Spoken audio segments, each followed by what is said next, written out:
Generally, a restrictive covenant, that is, an agreement between a grantor and grantee in which the grantee agrees to refrain from using the property in a particular manner, is used to enhance the value of the property.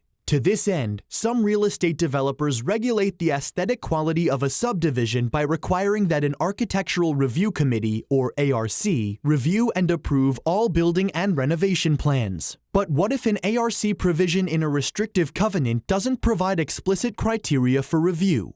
Can the covenant still be enforced? The Colorado Supreme Court considered this question in Rhue v. Cheyenne Homes.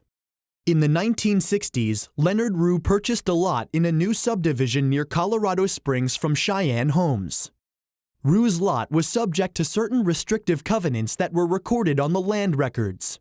Based on these restrictive covenants, Rhue couldn't build, place, or alter a building on his lot until his construction plans were approved by the Architectural Control Committee.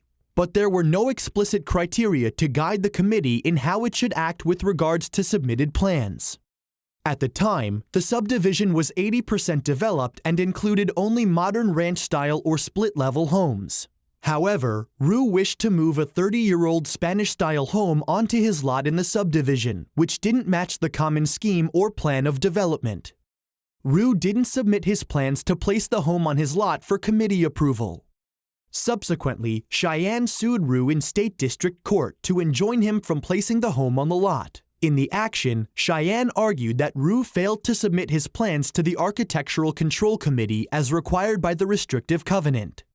The court granted Cheyenne injunctive relief. Rhue then filed a writ of error with the Colorado Supreme Court, arguing that the covenant wasn't enforceable because it didn't contain explicit criteria to guide the committee in how it should act with regard to submitted plans.